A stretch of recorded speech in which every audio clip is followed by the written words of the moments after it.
Hello student, welcome back to my YouTube channel. आज हम पढ़ेंगे सूरदास जी का जीवन परिचय जो कि क्लास 10th के बोर्ड एग्जाम के लिए इम्पोर्टेंट है। तो डियर स्टूडेंट, ये जीवन परिचय मैंने एकदम सरल तरीके से अपनी भाषा में लिखा है, तो इस वीडियो को बिना स्किप किए एकदम अंत तक देखते रहना। देखिए, सबसे पहले हम ये देख लेते हैं कि बोर्ड एग्जाम में आपको किस प्रकार से क्वेश्चन पूछा जाता है। ठीक है, तो आइए इसके लिए हम एक मॉडल पेपर देखते हैं। तो डियर स्टूडेंट, ये एक मॉडल पेपर है। इसमें आप क्वेश्चन नंबर 5 का दूसरा खंड जो देख रहे हैं, ठीक है, आपको बोर्ड एग्जाम में कुछ इस प्रकार से क्वेश्चन पूछा जाएगा। देखिए, निम्नलिखित कवियों में से किसी एक कवि का जीवन परिचय दीजिए तथा उनकी किसी एक रचना का नाम लिखिए। ठीक है, इस प्रकार से 2+1 यानी कि आपको 3 नंबर यहाँ से मिल जाएंगे। यदि आप जीवन परिचय लिख देते हैं तो आपको केवल 2 नंबर मिलेंगे, और उनकी एक रचना का भी नाम लिख देंगे तो इस प्रकार से 2+1 आपको 3 नंबर यहाँ से क्लियर हो जाएंगे। ठीक है, आपको बोर्ड एग्जाम में 3 कवि के नाम देखने को मिलेंगे। ठीक है, उनमें से किसी एक कवि का जीवन परिचय आपको लिखना है। तो देखिए, इस वीडियो में हम पढ़ेंगे सूरदास जी का जीवन परिचय, जो कि बोर्ड एग्जाम की दृष्टि से बहुत इंपॉर्टेंट है। आपको ये जीवन परिचय याद कर लेना चाहिए। तो डियर स्टूडेंट, अब हम देख लेते हैं इनका जीवन परिचय। ठीक है, तो सबसे पहले आप बोर्ड एग्जाम में उत्तर पुस्तिका में क्वेश्चन लिखेंगे, और क्वेश्चन लिखने के बाद में ब्लैक पेन से हेडिंग लिखेंगे जीवन परिचय। ठीक है, और उसमें आगे ब्लू पेन से लिखेंगे सूरदास जी का जन्म सन 1478 ईस्वी, या आप विक्रमी संवत लिख सकते हैं। विक्रमी संवत 1535 में आगरा मथुरा मार्ग पर स्थित रुनकता नामक गांव में हुआ था। ठीक है, यानी कि सूरदास जी का जो जन्म हुआ था वो 1478 ईस्वी में आगरा मथुरा मार्ग पर स्थित रुनकता नामक गांव में हुआ था। ठीक है, और आगे लिखना है, कुछ विद्वान इनका जन्म स्थान दिल्ली के निकट सीही नामक ग्राम को मानते हैं। ठीक है, यानी कि इनके जन्म स्थान में भी कुछ मतभेद है, जो कि विद्वान इनके जन्म स्थान को दिल्ली के निकट सीही नामक ग्राम को मानते हैं। ठीक है, और आगे लिखना है, इनके पिता का नाम रामदास सारस्वत था, यानी कि इनके पिता का नाम क्या था? रामदास सारस्वत था। ठीक है,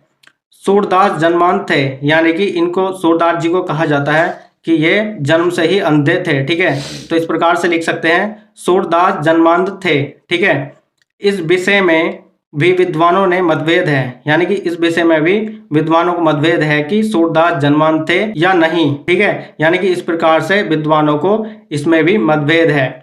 इन्होंने श्री कृष्ण की बाल लीलाओं का मनोहरिक वर्णन किया है, यानी कि इन्होंने श्री कृष्ण की बाल लीलाओं का मनोहरिक वर्णन किया है। ठीक है, और आगे लिखना है, जो आंखों से देखे बिना संभव नहीं है, यानी कि आप खुद अनुमान लगा सकते हैं जब ये जन्मांध थे तो इन्होंने कृष्ण की बाल लीलाओं का किस प्रकार से वर्णन किया है, यानी कि जो आंखों से देखे बिना भी संभव नहीं है वह भी इन्होंने वर्णन किया है। ठीक है, सूरदास की रुचि बचपन से ही भगवत भक्ति के गायन में थी, यानी कि सूरदास की जो रुचि थी बचपन से ही भगवत भक्ति के गायन में थी। ठीक है, और आगे लिखना है, इनसे भक्ति का एक पद सुनकर महाप्रभु वल्लभाचार्य ने इन्हें अपना शिष्य बना लिया, यानी कि महाप्रभु वल्लभाचार्य ने इनसे केवल भक्ति का एक पद सुना था। ठीक है, और इनको अपना शिष्य बना लिया था। ठीक है, और आगे लिखना है, और श्रीनाथ के मंदिर में कीर्तन का भार सौंप दिया, यानी कि इसके बाद इन्होंने श्रीनाथ के मंदिर में कीर्तन का भार सौंप दिया। और आगे लिखना है, श्री वल्लभाचार्य के पुत्र विठलनाथ ने अष्टछाप नाम से 8 कृष्ण भक्त कवियों का जो संगठन किया था। सूरदास जी इसके श्रेष्ठ कवि थे, यानी कि इन्होंने जो कवियों का संगठन बनाया था, ठीक है, उसमें से सूरदास जी इसके श्रेष्ठ कवि थे।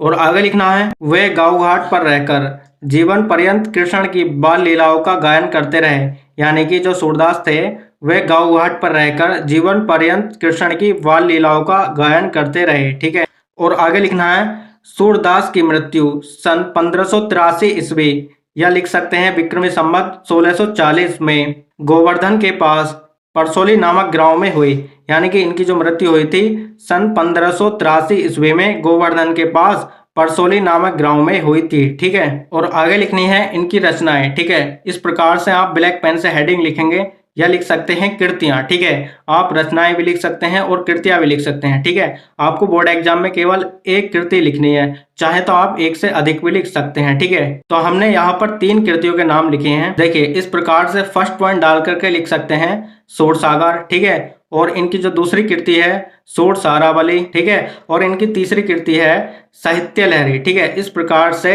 ये 3 कृति हैं, आप बोर्ड एग्जाम में लिख सकते हैं। तो इस प्रकार से इनकी रचनाएं कंप्लीट हुई।